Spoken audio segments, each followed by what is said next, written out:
Before you cut into your beautiful, probably kind of expensive linen fabric, I really want you to try this first. Hi, if we haven't met yet, my name is Leah, and I have a handmade clothing and sewing pattern business called Darwin Textiles, where I have sewn hundreds and hundreds of linen garments, and let me tell you that in the process of my first iterations of some of my new designs, I have destroyed some very beautiful, expensive linen fabric, and today I want to save you from that. So if you have just started dabbling in sewing with natural fibers like linen, or maybe you're like me and you're in deep and you're building your entire dream linen wardrobe, either way, you know it's not exactly a cheap endeavor.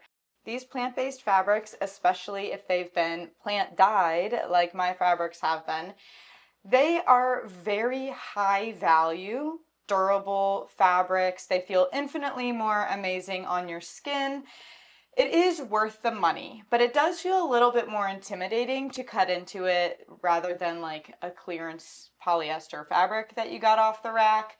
It just freaking sucks when you cut it, you sew it into a garment, and then discover that it's not quite the right fit, the design variations aren't really you, or the length is off, or you just kind of boofed it on the buttonholes because you hadn't practiced buttonholes in a really long time. And that is all money and fabric and time that you can't really get back, and that is what we are going to try and solve for today. I believe in us, we can do it. So today we're going to talk about how you can test the entire garment, the fit, the different design variations, the silhouette, how it looks on your body. You can practice your buttonholes with this thrift store item. This is a used cotton bed sheet from the thrift store. I probably got it for $5 and could make actually 2 separate sample garments with it. It's amazing, and it's actually kind of a cute fabric. But I did not always make sample clothing before the real deal in the past. I really encourage you, even when you're sewing with a sewing pattern, to make a sample garment. Because when I actually took a moment to cut and sew a sample garment before jumping into the real deal, my real deal started to look and fit way better. Well, this thrifted bedsheet trick is actually what I use every single time before committing to a new design that I haven't seen on my body yet. And I'm actually currently developing a new sewing pattern for a button-up shirt, and I sampled it this way exactly.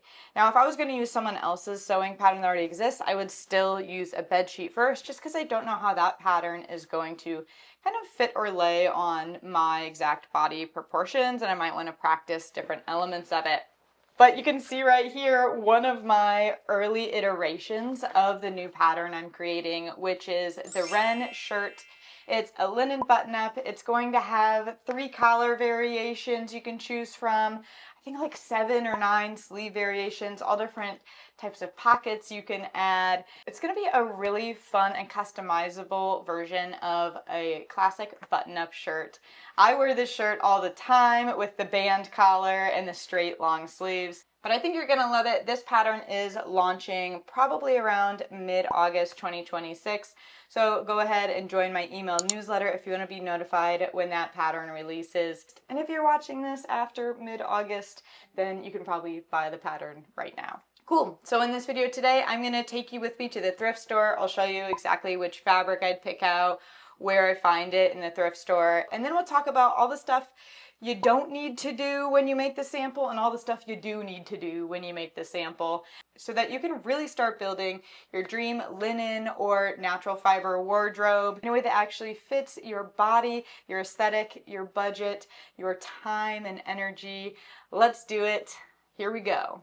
Before we head to the thrift store, let's talk real quick about why we're making a sample at all and why we're using bed sheets or something similar. So there are 2 really good reasons, in my opinion, why someone might and should make a sample before they sew their finished garment. The first one is if you are more of a beginner sewist, or you're sewing a design that has design elements new to you, such as buttonholes or gathering or collars or darts or something like that.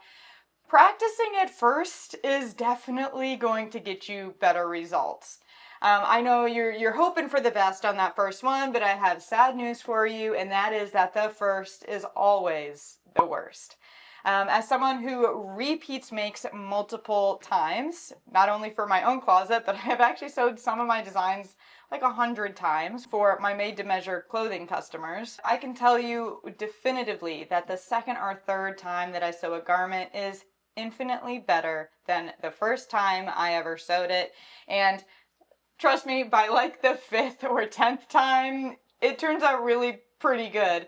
You don't have to get that far to get great results. I promise you, just your second or third time will be so much better. So, reason number one would be to practice your sewing techniques first. Maybe you even need to just like refresh up on a straight stitch or a zigzag stitch. Make sure your sewing machine works ahead of time. Reason number two would be to test out the fit and silhouette of your garment before you use the good stuff. So in this case, you're just not sure yet if the height adjustments you want to make are going to fit you, if the pattern in general is going to look good with the ruffle sleeves. How are you going to decide on the band collar or the traditional collar? You just want to see it on your body first. And that is an excellent reason to whip out a sample garment ahead of time. Now, why am I proposing we use thrifted bed sheets specifically? Well, they are very cheap. I live on the East Coast of the United States, and I usually find them for around $3 to $7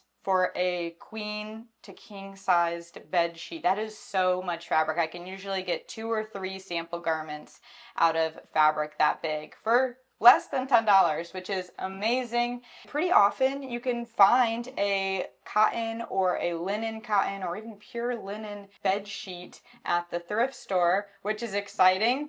And that's usually woven fabric, not knit, which for a lot of us plant-based fiber sewists, we are looking for those woven, non-stretchy fabrics. And honestly, sometimes you can get really cute patterns, which we're going to talk a little bit in a minute about how this is probably doomed for the landfill anyway. But in the meantime, while it's in my life, I love finding these cute little floral bedsheet patterns. Sometimes you can find really cool stuff, or you could get Buzz Lightyear sheets, and for a little bit you'll have a Buzz Lightyear dress, which cool. That is the vibe of the sample garment, and I love it. And lastly, what is so great to me about thrifted bed sheets is that it's a material that's already headed to the landfill. Society already deemed it as unwanted, and it has been used. It is a castaway, and you are saving it temporarily from the landfill. Basically, eventually, yes, it might still go in the trash, although if you get a linen bed sheet, you can always cut it up and put it in your compost. A lot of people don't know that. It'll turn back into the dirt within about 8 weeks. Side note. But either way, I think that thrifting the fabric is a lot better for the environment and your brain than buying new fabric like a muslin, a cotton muslin from the store, sending that kind of probably directly to the trash. You need to expect that you are going to throw out this sample at the end. There is a chance that you actually make a wearable garment out of this, but I personally don't think that should be the forefront of your mind. When we reframe the sample garment as something we're probably going to throw away or just wear for a day, I think it is very freeing and takes a lot of pressure off of doing it exactly right the first time. And plus, we want to whip through this sample garment really quickly. We don't want it to hold us back from sewing the real deal, because if we take too long on the sample garment and we eat up our entire Saturday and maybe even Sunday trying to get every single detail perfect on it, then when are we actually going to sew the real thing? And you might just end up with a bedsheet garment and your beautiful linen is still sitting on the shelf where you left it, again, still unused. Alrighty, enough chit chat. Let's go ahead and run over to the thrift store and I will show you exactly what we want to look for. Alright, most thrift stores have at least one of these sections in them. We can look in the bed sheets, but also curtains, blankets, tablecloths. Sometimes these are all kind of grouped together in one section. search for that. Search for the giant, the giant pieces of fabric. Anything that has big flat yardage. And once you found a good section to look through, what we're trying to find is some sort of plant-based fiber here. So especially like a linen or a cotton. Totally okay if it's a blend. All right, beggars can't be choosers here. If it's even a linen polyester blend, a cotton polyester blend, whatever, just find some linen in it. Best case scenario, you get 100% linen. That's like so baller, you are winning, but it might be a little harder to find. If we get something too different from our real deal fancy fabric, then the garment's not going to lay the same way. It's not going to sew together the same, so our practice will be off, our sewing machine settings will be a little bit off, our the drape of it, you know, it might be too flowy or not flowy enough. And we want to look for a similar density or weight of fabric.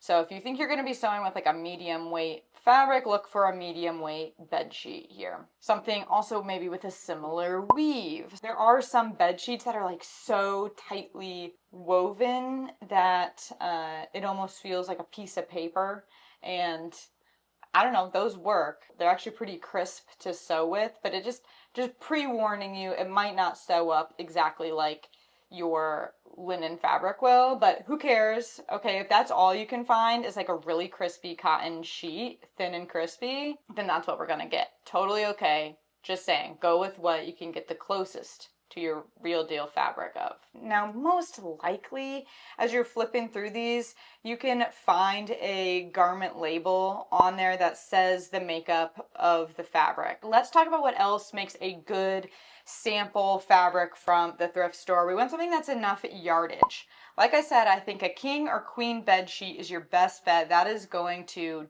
definitely cover almost any garment you're going to make, except maybe like a 5-tiered skirt ball gown, like something insane. But for all of the Charlie Darwin sewing patterns that I sell, the queen or king bed sheet is probably enough. A twin can do a lot of things. I would get 2 twin bed sheets just in case if you're unsure. You want something that's not disgusting. So if it looks like it has some poop stains or some other mysterious stains that are gonna really sour your experience, you can always cut around those, but we want something that's like not too disgusting and something that is of course washable. We are going to take this home and we're going to wash it. All right, once you're back from the thrift store, we are going to throw this in the wash. I googled it and the AIO review says that most thrift stores do not wash their anything. They don't wash anything before selling it to you. So I don't know about you, but I want to get the cooties off. We're going to throw it in the washer on hot water cycle with the sensitive skin detergent, and then in the dryer. And again, I'm just going to get it real hot in there, get it really dry. We want to, you know, shrink this puppy up and bake out all the cooties we can before we take it out and iron it. Okay, so we're ready to sew our sample garment. And how we approach this is going to depend on if you are a number 1 person or a number 2 person. Number 1 person was the person who's going for the practice makes perfect sample. You just want to get a refresher or learn how to do the buttonholes real quick. You want to make sure your seam goes straight. You want to just kind of get the heebie-jeebies out ahead of time.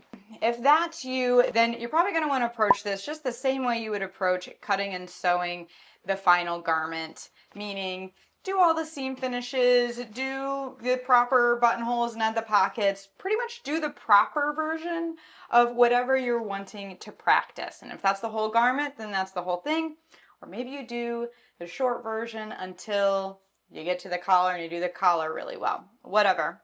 If you're a number 2 person and you care a lot more about just making sure that it fits right and that you like the design and the silhouette, then we're gonna skip a lot of parts of what you would do for the real garment. When you sew this garment, you're gonna skip doing any seam finishes. So no zigzag stitch or serging or French seams. We're skipping all that. We're skipping maybe adding inseam pockets, or even sometimes if you don't feel like it's necessary for yours, you don't even have to sew a collar on there or a waistband. So as you can see, I didn't finish any of my seams in my sample right here. They're all raw, Some of them I pressed open at least to give the proper whatever, but I'm not finishing any seams. I didn't even fully attach the chest pocket to it. I just wanted to see generally how it would look and where I wanted to place it. And so at the end of my sample, I just kind of pinned it on there and marked where I liked it. That's all you got to do. We don't even need to sew some of these elements on there. I did, however, want to practice doing the button plackets on my sleeves, and so I did those fully. If you didn't want to practice that, you would just put, you know, a slit right here and not actually do any of the binding around them. But in this case, I wanted to practice. And on this sleeve, actually, this is why I did a sample, is because as the pattern designer, I actually have to make sure the pieces fit together. And in making this sample, I realized that my cuff piece didn't match the length of my sleeve end right here. Is way too short. And so that's another thing I could figure out, especially if you're making like alterations to a pattern and you just want to, or doing a pattern hack and you want to test if pieces are going to fit together. Sometimes you don't even need to sew them to find out that they don't fit together.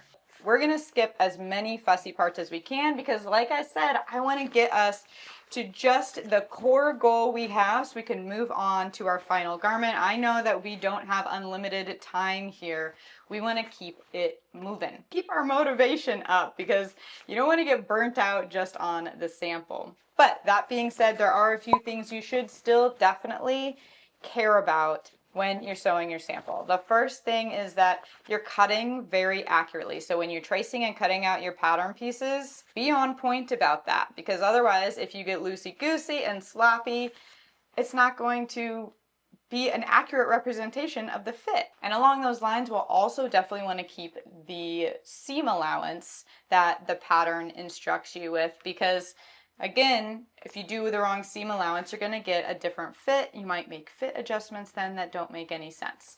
So keep anything that might relate to the fit as precise as you can and accurate. And I also think in your sampling phase is a great time to try out my height adjustment calculator. This is where you can put in your body height and the body height that the pattern was intended for. So for like all Charlie Darwin patterns, they're intended for someone who's 64 inches tall, and I'm only 61 inches tall. I'm gonna wanna make that adjustment to my bodice piece, my pants pieces, my sleeves, but I don't know how much to do. So I head over to the adjustment calculator. It'll tell me exactly how much to add or subtract from each pattern piece length. All right, now if you're more of a number 2 person and you're doing this to just try and decide which design variations you want to use, like you can see in my upcoming pattern, the wrencher is going to have 3 collar variations, like 9 sleeve variations. How are you going to decide? How are you going to decide where you want your pockets? And the sampling process is really fun because you're going to expect that this is probably going to go in the trash. It's not going to be wearable. That is the point, and that is freeing, remember. And so you can really freaking Frankenstein this garment. As you can see on mine, I ended up doing a bishop sleeve, like gathered bishop sleeve on one arm and a straight sleeve on the other arm. And I was just like pinning pockets, and then I pinned like a waist pocket down low on the other side. You could even go as far as like on half of it. Like you could not create the back seam and you could create 2 halves of a shirt and then sew them together at the end and like do different collar styles. Do a band collar on one side and a bias bound collar on the other.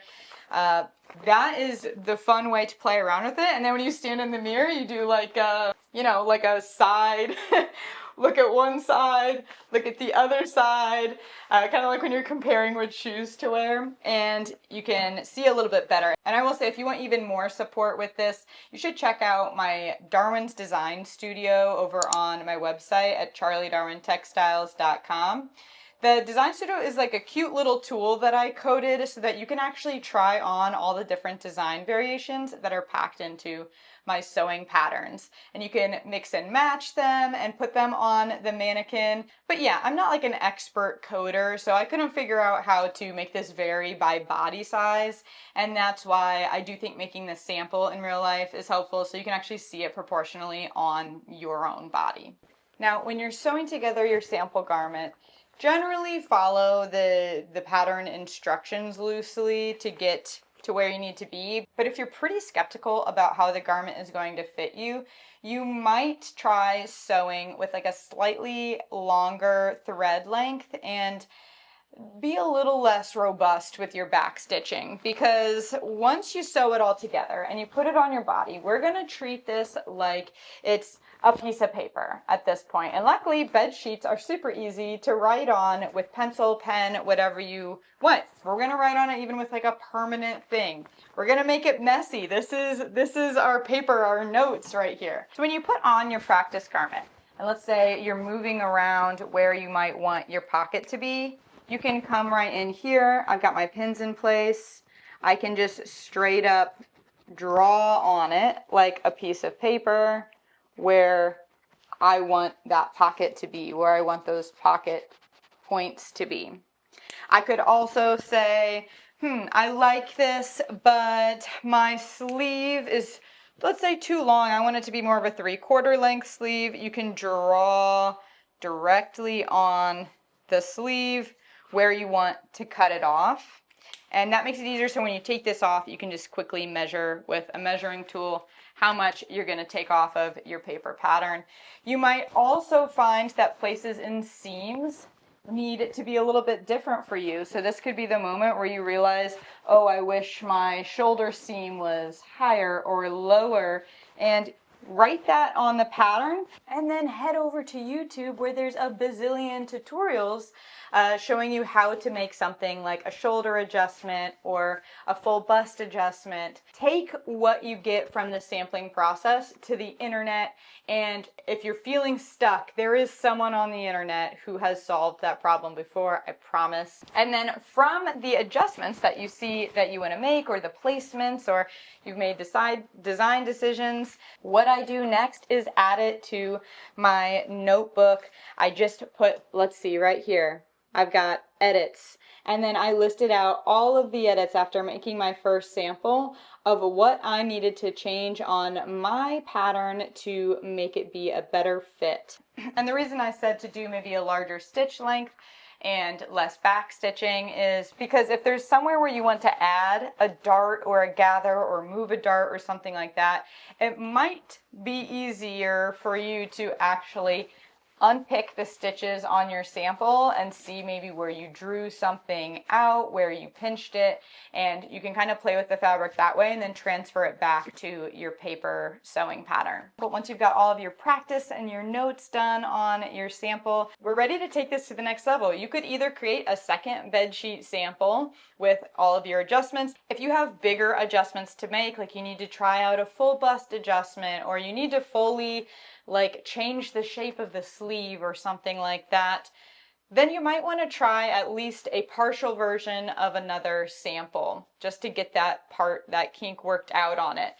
Otherwise, we can move on to the real deal with way more confidence than we had from the start.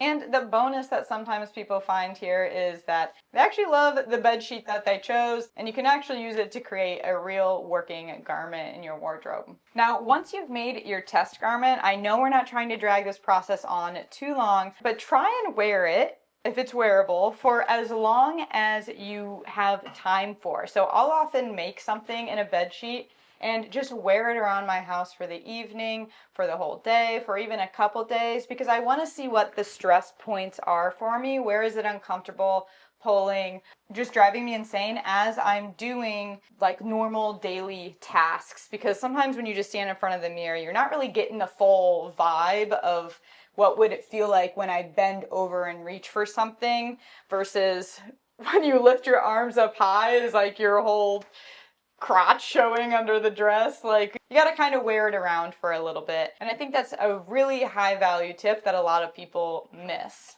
All right, so this crazy paisley thing is exactly how I tested out all the variations for my new Wren sewing pattern. I swear it works. It really does make better designs, better garments, even when you're working from a pre-constructed, well-designed sewing pattern. It helps to practice and personalize it for yourself. It only costs a few dollars and maybe an hour or two or a short afternoon, depending on how many edits you still need to make. But I do think it adds total confidence before cutting into your more expensive linen.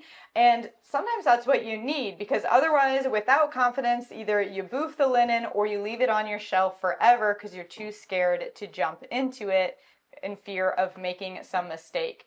So I want to reinforce that sampling isn't a chore or something that just a sucky part that you want to skip over. So hopefully I've proven that sampling isn't just like an annoying chore that we all want to skip over ahead of time, and can be a really fun place to experiment with your creativity and design in a way that you wouldn't necessarily even get to do in your final garment, because you get to just play around with where does the pocket go and use your visual eye to make fun editing decisions and act a little bit like a fashion designer. All right, it's been so fun to have you here today. If you are intrigued by all of the fun variations that I'm adding into this button-up shirt sewing pattern, the Wren shirt, then please, why don't you just join me in my email newsletter? That's where you can get notified when the new sewing pattern launches. And I send just like cute, fun stuff on like a weekly basis. You'll love it there. It's all earthy, linen, sewing, getting out there, getting outdoors, that kind of stuff. The link to subscribe to my email newsletter is in the description below. And if you're watching after mid-August 2026, remember that the Wren pattern has probably already launched and you can just buy the pattern right now and start sewing your sample of it. Choose your design variations and practice that color that you're going to do.